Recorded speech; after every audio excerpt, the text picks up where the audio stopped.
మనిషి జీవితం గోరంత, మనిషికుండే మనోబలం కొండంత. మనిషి పుట్టినప్పటి నుంచి చనిపోయేంత వరకు అనేక విషయాల్లో తడబడుతుంటాడు, ఆలోచిస్తుంటాడు, అనేక చోట్ల తప్పులు చేస్తుంటాడు, ఇంకా కొన్ని చోట్ల మంచి చేస్తుంటాడు. అలా ప్రతి మనిషి జీవన ప్రస్థానం జరుగుతూ ఉంటుంది. అయితే జీవితం అంతా అయిపోయిన తర్వాత లాస్ట్ మినిట్లో మనకేం కావాలనే క్వశ్చన్ ఖచ్చితంగా వస్తుంది. స్టీవ్ జాబ్స్ లాస్ట్ మినిట్లో డెత్ బెడ్ మీద ఉన్నప్పుడు, అంటే తను ఇంకా చనిపోతానన్నప్పుడు ఆయన రాసిన స్పీచ్ ఒకటి ఉంటుంది. ఆయన చెప్పిన అంశాలు కొన్ని ఉంటాయి అన్నమాట.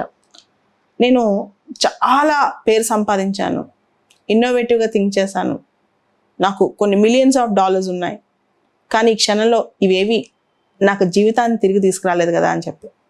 అదంతా నిజమే కదా. అంటే మనిషి అన్నిటినీ సంపాదించుకోవడం కోసం, ఒక పవర్ కోసమో ఇంకా దేనికోసం పరిగెడుతూనే ఉంటాడు.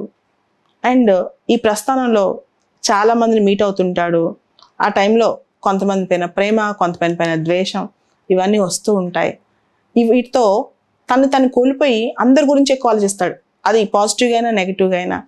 సో 99% మనిషి మనసులో ఇంకొకరి గురించి తలంపులే, తర్వాత ఎవరో ఒకరికి ఏదో ఒకటి చేద్దామనో అన్నీ ఉంటాయి. కానీ ప్రతి మనిషి ఫస్ట్ ఎక్కువగా ఇష్టపడాల్సింది ఎవరిని, ఎక్కువగా తర్కించుకోవాల్సింది ఎవరి గురించి, ఎక్కువగా ఆలోచించుకోవాల్సింది ఎవరి గురించి, ఎవరి మీద అంటే నేను చెప్తాను దీనికి ఆన్సర్ సెల్ఫ్ లవ్. మనిషి ఫస్ట్ తనని తను ప్రేమించుకోవాలి, తన జీవితాన్ని తను ప్రేమించుకోవాలి. ఎందుకంటే వచ్చే 100 సంవత్సరాల తర్వాత ఎవరో ఉండకపోవచ్చు ఇక్కడ, కానీ మనిషి తన కోసం తను చేసుకున్న పనులు కొన్ని ఉంటాయి.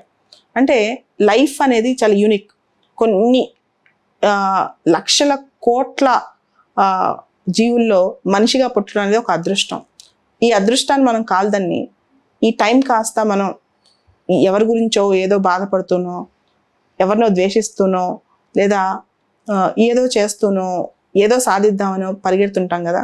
ఒక్కసారి ఆగి గమనిస్తే మనకు అనిపిస్తుంది అన్నమాట, ఇది కాదు లైఫ్ అనేది ఫస్ట్ మనల్ని మనం ఇష్టపడితే మనం ఏదనుకుంటే చేయొచ్చు అని చెప్పి ఇది తెలుసుకోవాలి ఫస్ట్. అంటే మనం అందరి కోసం అన్నీ చేయొచ్చు, ఇదంతా చేయొచ్చు, కానీ అందరి కోసం అన్నీ చేయాలన్నా, ఏ గొప్ప పని మనం చేయాలన్నా ఫస్ట్ మనల్ని మనం నమ్ముకోవాలి, మనల్ని మనం ఇష్టపడాలి.